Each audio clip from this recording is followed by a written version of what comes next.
Very good morning, viewers. We are today with Mr. Raj Kapoor of the India Blockchain Alliance and Mr. Pankaj Srivastava, who owns a US based AI firm. And this is a very vital discussion that we have to have. Cybercrime is something that has always been on rise, always been a threat, but AI has actually made it so feasible for fishers and different kind of cybercrime players to be so, making vulnerable the people who are dealing with internet every day, that 87%, almost an 87% of all phishing attacks in the year 2025 were conducted by AI or with the help of AI tools. So we'll take the discussion forward and ask Mr. Raj Kapoor, the why is it that AI, which could have been a sword, has been used for the wrong reasons? The role of AI had to be in agriculture, healthcare, education, but we're seeing that more and more destructive players are using AI for maybe cybercrime in this case, or having ransomware attacks and a potential warfare which is not going to be on the battleground but on a cyber field in terms of combat. Yeah, it's a very simple reason why it's happening. We got a loads of population, young population, pretty much. We have a lot of unemployment issues also, not in India. Global, it's a global phenomena. When you have youth which are not going to be using their minds constructively, they will go towards the other side. It's a but natural thing. We all have to eat. We all have to survive. So I'm not going to rationalize why they do it or how they do it. But the bottom line is, A, we've got too much time on our hands, we've got too much information on our hands, and we've got too much artificial intelligence. There are real intelligence in our hands right now. When you talk about cybercrime, well, it's been there for years and years and years. Have you seen so many cybersecurity companies are there globally claiming to be the best in the world? Have they really been able to counter this? No, because the protocols in cybersecurity have not really changed over the years, and the protocols have remained the same while technology has moved at a lightning pace. That's a very big thing. People who don't live with rules, people are going to do all these cyber crimes and phishing and malware, etc. They don't live with a set of rules. You and I live with a set of rules. That's always going to be a slower progress. When you don't have the rules, you don't have the regulations, it's the Wild West. Do what you like. And therefore those guys make their own rules, they make their own workflows, and AI therefore becomes a very dangerous tool. I had mentioned this even last time to you.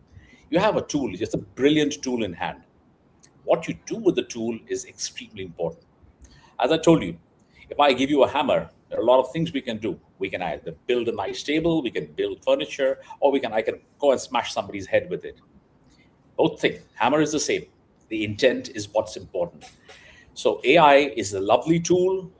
The use or misuse it is in the hands of you and me. And if we don't give, it's a deeper economically rooted problem. When you have AI, when you have a great tool which can do a lot of things, you can either make magic with it or you can make a massacre. So it's up to a person how they use it. And I think a lot of people need to introspect, a lot of governments need to introspect why this is happening. It's not just a technical problem, it's a problem much more deep rooted inside. That's my view. And I'd like to place it on record here. No, absolutely. I completely agree with what you're putting forward. But Pankaj sir, I want to understand from you, as somebody who owns a company which deals with AI, AI is bread and butter. When you see that that technology goes rogue, what is your defense? Because I'll give you an example. Recently, there has been a poaching war when it comes to, be it Meta, be it OpenAI, be it Apple. And somebody from Apple went to OpenAI but took the laptop. It's as basic, as an employee absconding. But, taking company assets can be a very big challenge. Sometimes we see that internally also people, try to leak secrets for vengeance, for any kind of monetary benefit, whatever it be. So, what is it that you have seen over the years, and how is it that, companies like yours can actually safeguard themselves from this kind of a crisis? So what we have seen, the the phishing attempt, the cybersecurity risk was before AI also and now also. What has changed is the speed, scale, and sophistication of that attack. Before AI, there was a one cyber criminal, and he could attack one company at one time. But now he can write a code which can attack thousands of companies at one single time. So that speed and scale is like unprecedented. For small and medium scale companies, it is the biggest challenge because they can't afford cybersecurity as a dedicated team. For large multinational companies, they can afford the uh, dedicated teams they have, but at the same time, they have a huge data also to protect. So, to answer your question, it is the most vulnerable segment of our society are the small and medium scale companies, and you can say celebrities, CEOs, because their deep fake is extremely easy to create. Voice cloning, deep fake is extremely easy to create, and they are at the risk of losing their reputation. So they are these two categories: individuals and small and medium scale enterprises are at big risk. So what we do when they come to us is we have a cyber security team. So we just deploy some solutions for the cyber security, and it pretty much solves the problem. It is solvable problem. I think I could like to add something there to Pankaj. One of the things we rarely explore, and I don't know, really don't know why we don't do it, and it's been done extensively outside, is bringing in an element of blockchain from a security perspective, while weaving it with the AI. And that I think would be I'm not saying it's going to solve all problems. There is no silver bullet. However, that's an extra layer of security which you can actually put it, especially the data can be put on the blockchain. That is very important. That prevents a lot of phishing, and we have deployed a lot of them personally. But the bottom line is, we still feel that they are different technologies. We really don't we look at them in silos, and that's a very big problem. It's a mindset problem. It's not a technology problem. It's a mindset problem. A cybersecurity expert will never say, no, no, no, we will not use blockchain. Oh, why? Why won't you use it? Right? You got cybersecurity for years and years and years, and yet there are more hacks now than there were before. Maybe AI is responsible, yes, but are we can use the same AI to analyze how we can mitigate those problems. That's something which we are not really looking at, and we're not looking at the technologies at our disposal to make it better. I'm not saying it's going to be a silver bullet, cure all problems, but it's definitely going to reduce that rate. That's I just want to add to what Pankaj was saying. Yes, absolutely right. I completely agree. But then you've got more sophisticated problems. Yes, there are deepfakes and AI can easily create them. Just recently, Meta rolled out this feature that anybody with a public account, their reels can be morphed. And that is such a big privacy concern. We understand that celebrities give their photos to paparazzi and, they are a public property in a way. Even influencers currently, they don't mind sharing their pictures and all. But if my even WhatsApp image, which is stopped screenshotting, is used by a player to, create a morphed deep fake, then, that is an integrity issue. So, Yeah. but moving beyond individual and small or medium company interests, when governments are at stake, Yes. probably a US government is, attacked by the Irani cybersecurity force, right? Like right now, we're seeing that the Strait of Hormuz is an actual war at the sea, but we're also seeing that some kind of elements in terms of media, misinformation, disinformation, or combat of information, whatever is happening. Secondly, we are seeing that cyber crimes, cyber hacks, location tapping, in a way, there has been so much of scrutiny about how China deals with guests, that people don't take a real phone, they take a burner phone, or if they get any gifts, they leave it there. So, in terms of geopolitics, Raj sir, I want to understand from you, what are the current threats that you can see sitting in the Middle East, and how is it that governments are making them robust? And my last part of question to you is, how ready is India to deploy such a solution? Okay, that's a very nice question always, because it gives it gives many dimensions to a very universal problem. Let me put it this way: we all depend on various LLMs, etc., for our models, for our answers, etc., etc. Now, if I was hypothetically, If I was to create an LLM, which is completely fake in itself, I can use AI to create that. Okay, which only spreads misinformation. I'll create my own. And I am an organization. I'm a bad player, and I want to do that. I can do that. Put it up in the market. Put it up outside. It won't take me much time today. Not with all the information and the misinformation and the deep fakes. I can even make a collection of all the deep fakes, all the fake news, all the false news. Make my own LLM. Now, that many countries are actually doing that. I don't know how many of us are aware that many countries are already doing that, either to put a smokes and mirrors sort of a thing in front of you to confuse terrorists or confuse bad actors, or the other side, the bad actors are doing it so that they can spread more misinformation and people can get more misinformation rather than information. Now, that's one hypothetically we can think that's a major problem which we have seen. Second is, how do we mitigate this the same way? Is the other side of the coin. How ready is India? That's a very good question. We are not ready. We are not ready. Listen, we are talking about we are not a technology first nation. We call ourselves a technology, digital transformation. We've got the good tech stack. Yes, we have a fantastic tech stack, one of the best in the world.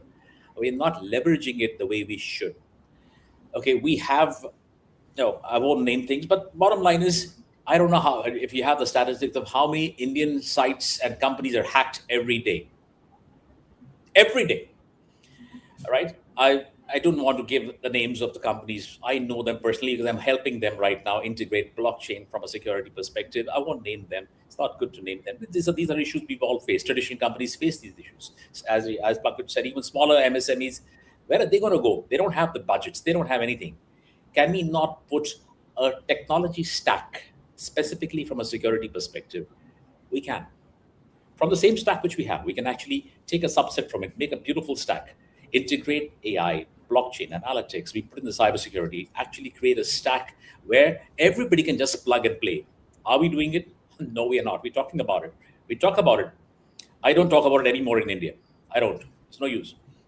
I talk about it in other countries. They listen. That's a mindset change again. I'm not saying that we have other problems, I do understand. But whether it is leaked papers, whether it is other thefts happening, I'm not even getting into all that. There is more focus on that. You said there are so many protests going on. Our focuses are different. And we're not a technology first nation, even though we say we are a digital transformed nation. I'm sorry to say that. And No, I am so much in agreement to you, sir. I'll tell you why. Since April, I've been, going out on my own in the YouTube spectrum. April, we had the elections, so nobody discussed anything else. We had the Strait of Hormuz issue going on. We had the LPG issue go on. We had the petrol price hike, on the horizon. We had no time to discuss all of that. We were just discussing TMC, DMK, whatever. Then May, we had national crimes. We got the Twisha Sharma case, then we got the Ketan Agarwal case. I mean, this is an internal partner violence issue, and this is a society issue. And then when comes June and July, we've got a different kind of threat. We've got protests. We've got the E20 fuel hikes, and the kind of disinformation, misinformation that's going on with the dilution of the fuel, and then we've got the CJP protest. But my specific question here, Pankaj sir, is, of course, taking the same question that Raj sir addressed, and secondly, how if there is a government-led or a government against protest, what kind of threats can international players weigh in, and how can we safeguard ourselves? India is vulnerable to cyber attacks. The reason behind is for one example, let's take UPI, the digital payment infrastructure, which is the biggest in the world. Okay, the billions of financial transactions being handled by the UPI, and almost all the transactions, small, medium, or big transactions, are happening digitally. So that becomes India becomes a sweet spot for cyber criminals. Currently, it is US, United States. Mr. Raj would be knowing because maximum of his clients would be from US. Because the stakes are very high. If you crack one US company, the exchange which you get against the ransom which you get is exorbitantly high. So every cyber criminal in my research, they attack US companies first. And the second is India because of its volume of data and volume of financial data. So now safeguarding uh, to safeguard But first is it you. also because our companies are vulnerable and not ready? Like, Oh yeah. probably if we compare, Japan is said to be in 2050 when it comes to development. US is probably said to be in 2040, but India is probably not even at 2026 right now. So, is that kind of a vulnerability? And I open the question to both of you. The reason why, companies are getting attacked again and again, like, of course, the US dollar rate is higher, and even if I'm a media company, I will first try to cater to their audience. I've seen that kind of a YouTube play happening in media houses, across the country. But you were talking about the cybercrime space. If India is a very vulnerable target, is it somewhere our fault at that? Oh yes, totally. India is the most vulnerable target. I'm an ethical hacker. I can hack virtually any site there. But I mean, I'm an ethical hacker, so that's fine. That's part of my job because I'm in the blockchain space. I need to know how to hack. Now I'll tell you something. I call this a Rip Van Winkle effect. Rip Van Winkle was a mythical character who once went to sleep and woke up after 50 years and realized that nothing has changed around him. So this is the Rip Van Winkle effect happening in India. We are still there. Whether it's our education system, is still there.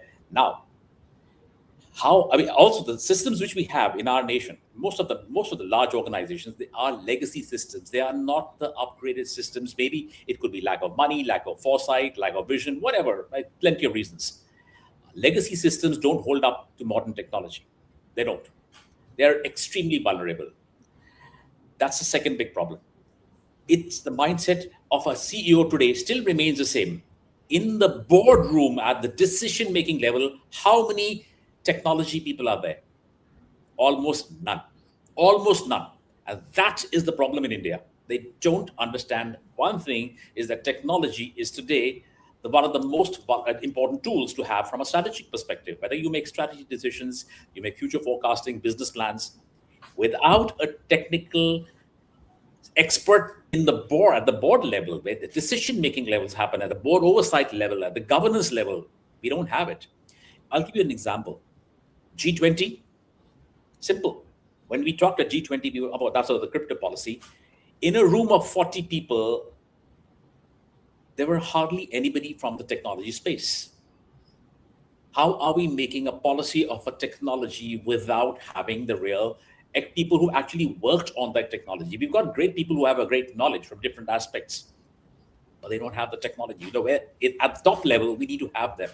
If you don't have it, you're always going to face problems because there will always be a difference between actual strategy and how tech can either implement it, better it, or mitigate it. We don't have that. So that's why Indian companies will suffer. And reason why they're not being attacked so far, we are very lucky, I would say. We have not been, as Pankaj clearly said, we still have the volumes in terms of the monetary volume will not be as large right now.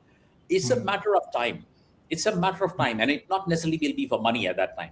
It'll be for money, many other things. Have a look at one movie. I'll give you one. There's a lovely movie on Prime TV. It's called G20. Okay, have a look at that movie. It is going to be it is somebody has actually pictured what's going to happen now and over the next 10 years.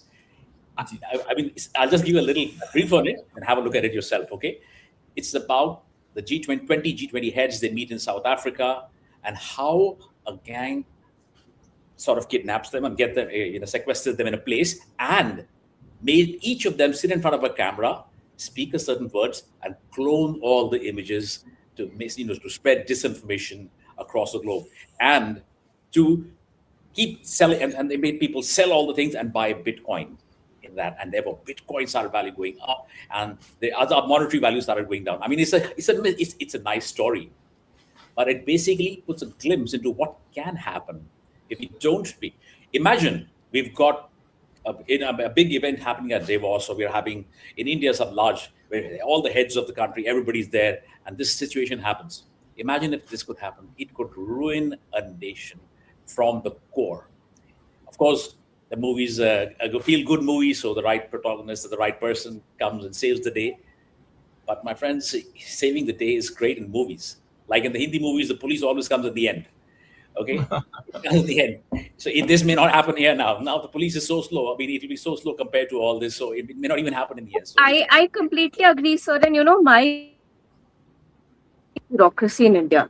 There is a certain criteria to hire people, and there is a certain ranking: IS, IPS, IRS, and then we've got the joint secretaries who are leading, probably a matey who did the AI summit. And we got Macron, we got so many, high profile leaders coming to India, and a total mishap of an event. Like, totally, forget the totally. Galgotia's case. We Huh. also know that, for AI counters, we had cash payments, so it Yeah, was so mismanaged that this is kind of a blot on the society, And if we've got movies like Her, we got an OS where, they kind of partnered with human. And we see that every night people are talking to a chat GPT before sleeping. So I feel that the movie that you're quoting, the G20 movie, there might be a situation like this. You never there will. know. So definitely. So Pankaj sir, I want to understand from you. I mean, how can companies make themselves robust across the world? I mean, probably there is a company in Brazil watching this. Probably there's a company in Spain watching this, and they are equally vulnerable when it comes to cyber crimes and cyber security. And every government, if you watched Money Heist, you saw that how much of a technology play was there. Even a movie like Jawan, made in India, saw how the hacking, kind of just halted the metros. So when technology is, governing so many spectrums of our life, what is it that we can do to, safeguard the daily infrastructure? So we have to understand the root cause of the problem. AI is the r- cause of the massive action of cyber attack, cyber crime. And AI is like an electricity. It is with everyone, including criminals. Okay, so they will also use it at scale. So it, it is there. It will hit companies, individuals or not is not the question. It is already hitting. Now, two things every high net worth individual and companies, small and medium, as well as enterprise, has to understand. First is the knowledge of proactive steps to protect themselves from cybercrime. So for that, the understanding need to be there in the organization. Like Mr. Raj said that in the boardrooms also the technical people are not sitting. So that is one problem. Now let us assume that at least you have the knowledge that cybercrime is something and we have to be proactive. So the steps would be at trust no one when it comes to cybercrime. No one means no one. There should be a protocol for everyone, every employee, every vendor, every outsider, and at large, the protection of entire system. Only passwords does not help. There a proper cyber crime audit should happen at each company. Whichever company has some data, some users data to protect, some technology they are using, they should have a proper cyber audit from a certified cyber auditor or a company. This is the first step. Then whatever steps given by the auditor should be implemented. That is what we do in our company, and I'm telling to each and every company owner to actually implement in their system. And after doing all this, even if the attacks happen, attack will happen. It's not that if you safeguarded yourself, attack will not happen. It will happen, but I think the damage will be controllable.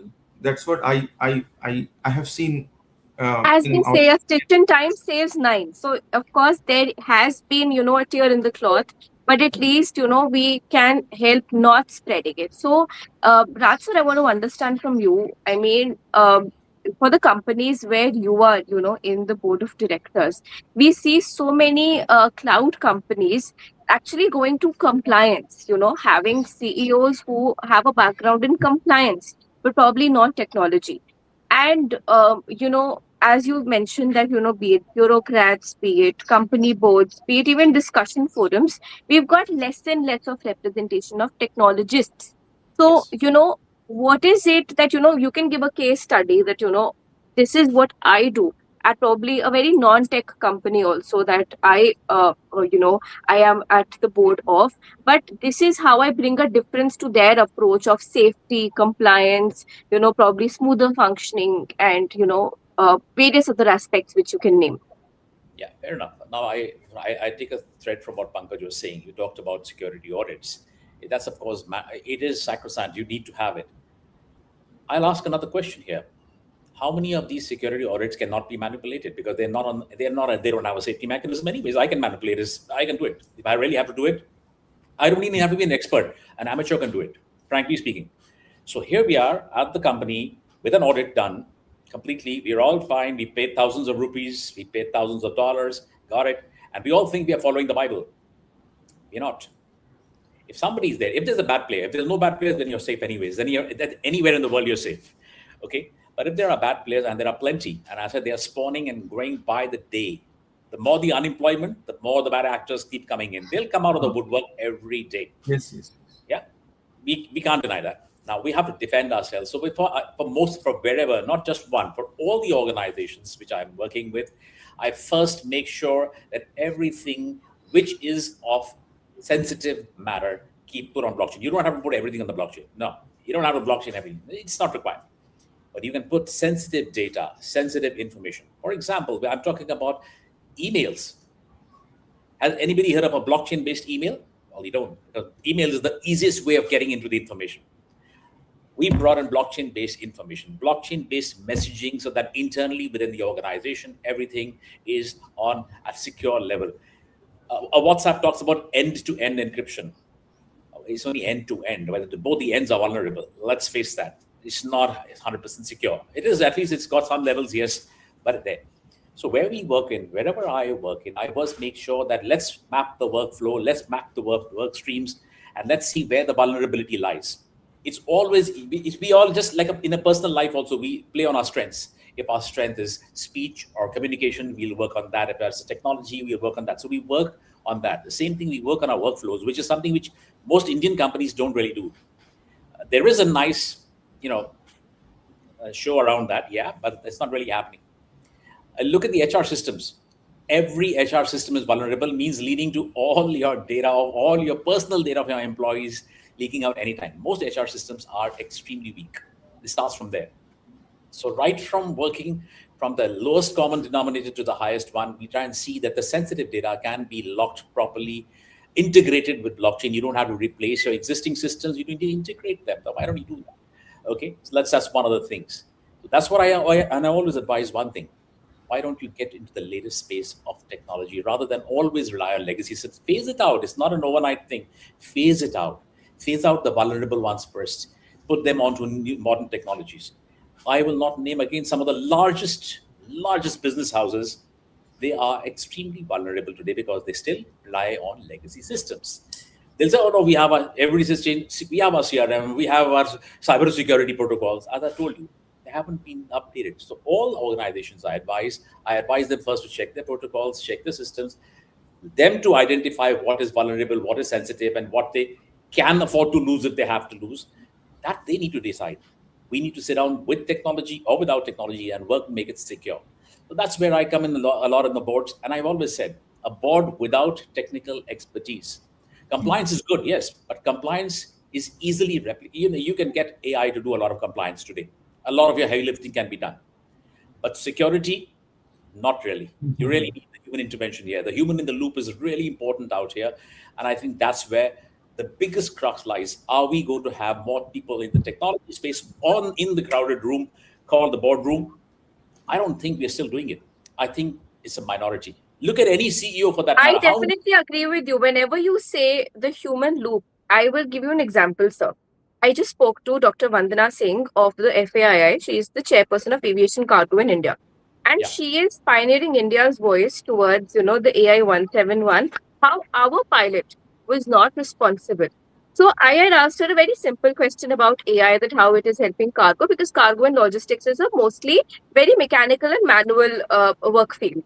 And she then pointed me towards how the AI 171 crash was an AI override. He said that the pilot gave the prompt that fly. The AI kept overriding that command saying the plane is on the ground. And when the pilot overrode that command and flew, the AI overrode it again. And that is how the crash happened. So, and let's take that example, and then let's take the example of, suppose you and you, sir, take the new Mythos or the newest 5 version of any AI that has come in. They are clearing databases from your Mac and Windows. So Yeah. when AI is trying to be over smart, that is where the issue begins. So Pankaj sir, coming to you first, and then Raj sir, coming back to you. Lost your voice.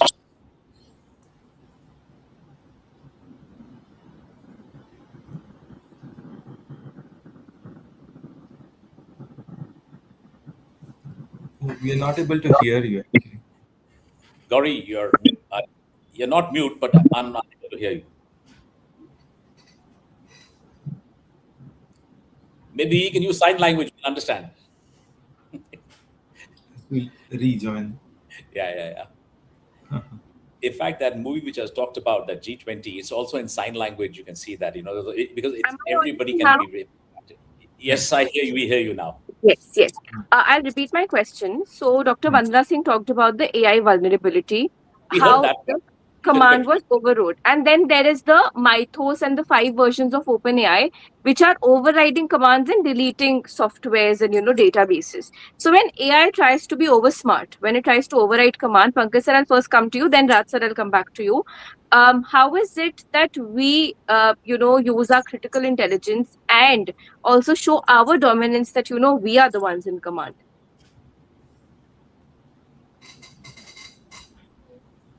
Actually, AI in my experience, how what I have understood is AI hallucinate. They are super smarts, so they have intelligence, a deep intelligence, no question about it. They're good at analysis, everything. But what they cannot do is they cannot derive the output, the value by themselves. So human has to be in the chain. Okay. When it comes to risk, cybersecurity risk, which is the agenda here, think about it. In any time you go through a web page, and the web page is asking you to accept the cookies, or so you don't accept. Generally people don't accept. So you don't give them any data, anything to store. But think about AI, chat gpt, perplexity, or claude. We give everything to them. Whatever they ask, we give them. Okay, because they're giving something back to us in value. So the question is, we are already giving them everything, whatever is required to our vulnerabilities. They already know everything. Now, anyone who knows how to extract the value from AI will be able to do it actually. To answer your question, human in the chain of AI will always be there. Without that, they themselves cannot create any solutions of value. Well, I'll add to that. The human in the loop, as I said, is always important. Yes, at the end of the day, who is programming AI? It's a human being, right? Well, now you have AI, agentic AIs, and other AI bots doing the same thing. But who is going to oversee it? Who's going to be the governance? Who's going to be the guardrails? Who's going to be the custodian? No, but it has to be the human being at the end of the day. Yeah. You cannot wish away the human being. Yes, you cannot even replace the human being. You can, and I think very important, I think, is we need to go a little back here now and integrate this as a concept, as a problem, as issues, as a subject at the college, at our education level.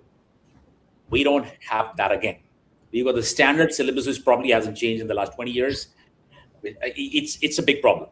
We have not moved. We've moved way ahead in terms of technology, in terms of technical crime, technology crime, digital crime. But do we teach it in our colleges? No. So we come out absolutely uninformed. So we must look at the root causes. What we're looking at the superficial issues, not superficial, the surface issues right now. They are issues. But a lot of the solutions can actually start coming over a period of time if we take a backward leap here and a backward integration here and start integrating it at the college university level, at least, if not earlier. Yes, in school we are taught about good internet, bad internet, good blah blah. All those things are taught. But then, when you start teaching some of these things, it also has an adverse effect. When the kids say, all right, it's the forbidden fruit, I'm going to go after it. I'm going to find out more about it. You tell the person not to eat something, he'll try and go and eat something. Always, it's the reverse psychology It's which the works. pink elephant element, right? That I ask you to not That's imagine a pink elephant, and that's the first image you get. the first thing. I remember 10 years ago when I was in school, there was a workshop by Mr. Pawan Duggal, who's a cybersecurity expert, Oh, I and know he him talked very well. about how people take a screenshot by Snapchat also. They have a different phone and they do that, and they can manipulate and they can use those morphed images or whatever. So, we used to have a media course 2 years ago. I used to be at Manav Rachna, and they started this flagship course about media literacy. So, if something like media can be taught to a class sixth person, I Yeah, am sure that AI can also be taught. Like, you've got a computer lab where they're teaching you HTML, and I never have used HTML in my life, but yeah. I will definitely be using AI. Okay. I've not used maybe 75% of whatever softwares were taught in school. Maybe the knowledge of Word and Excel is, going to be of use to me. But most of the times we used to go to computer labs and just play games. So I think yes, that is true, sir. I will be very candid about it. I would rather say that, schools should be integrating AI in such a way, and it is so easy to educate these days. You have It's the new video alphabet. courses. It's, Yes, it's the new alphabet. You need to you learn it. you've got interactive tools, you've got engagement, you've got so many good tools. I think there is always a lack of intent, number one. There's also a lack of good talent to be able to take this education. We've got STEM and we've got robotics. We've got so many schools, pitching the future to the parents while they're onboarding admissions. But when it comes to the real values, probably I would say cyberbullying starts for a kid when they're in class 5 or 6 only, because they're on Instagram. Suppose I have a phone and somebody younger in my family just goes through the comment section and how the trolls are abusing me. They are learning, and they're vulnerable. Suppose they just try to engage or they just try to post a photo and somebody can use that photo. We know the very famous case of Kim Kardashian Yeah. actually being robbed in Paris because she was posting updates every single minute in her Paris trip, in her France trip. So, to conclude this discussion, I'll just take one or two lines from both of you and understand, you know, there can be certification courses, there can be big table discussions, there can be more awareness drives. But,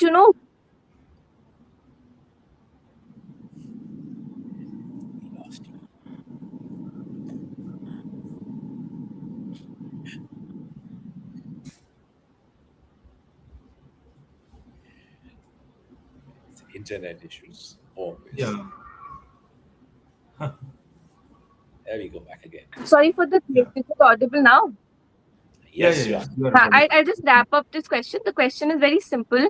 Uh, I personally feel that it's the B2Bs and the B2Cs which are more, adaptive, the early adopters of change. So, if they have to implement some kind of AI education or, AI awareness drives in their systems, how is it that they can go about? Ratsa, you can give 1 point. Pankaj, you can give 1 point. I think very simply, instead of in a basic curriculum, instead of talking about the movals and blah blah blah blah blah, which we are removing and putting and removing, that's fine. I mean, that is a different issue. Just like we can debate about that, how about a debate of putting AI as a very mandatory integrated subject? It's just like any other thing which you got to know. Why do we do science, mathematics, biology, physics, everything? It's a compulsory subject. They're compulsory subjects. So why can I? If you're going to live in a world which is going to be AI based, basically everything, every kid is using AI. You are using, I'm using, Pankaj is using, every one of us is using AI. If they're going to be using that, let's put the ABC of AI right in front. That's the first thing we should do. And it has to come from top, from the government level, not at a perfunctory level in the middle. It's never going to work. and certification, blah, blah, blah, for money making things are not going to really work because they are only with a one profit motive, money. All right. Nobody's there to give all the secrets to you. Sorry. Learning is to be at a different level. And the trainer, the teacher, they are to be trained first. They are themselves not aware of how many things AI can do. The kids are better aware than the teachers. So I think right from top we start. We bring it as not as an elective or a good to have like STEM, etc. It's a must have subject, and now it should be the new lexicon. AI should be your new lexicon from a school level onwards. It starts from there. Yeah. So if I have to, I have a opportunity to implement AI education in schools or suggestions. So what I will suggest is kids at every stage, teachers in every school, college are anyway using AI. Okay, there's hardly anyone who are not using ChatGPT for curriculum setting, or students are using to generate solve classroom questions and assignments and so on, because I see in my home also it is happening. One thing I would want to be in curriculum is think first, AI next. The problem is kids are doing AI first, think next. The native thinking, the native human thinking first should be taught to the students, and then they should AI. Amplify the effect of your native thinking is what we need to teach in the schools. Otherwise, they will adopt the wrong aspect of AI, the hallucinated result, the super smart result, unusable result, in a less value result they will produce. This has to be taught. So, as Mr. Raj said, it's very carefully it has to be planted in schools. Teachers need to be educated, but the theme should be this: native thinking first, AI next. That's what my opinion is. It's and responsible AI. Responsible AI is very important. Absolutely. No, absolutely. I think that is the core of this discussion, that human has to be in the loop rather than Hmm. humans being in the loop of a Hmm. technology which is advancing at a like pace faster than, probably yeast multiplying in bread.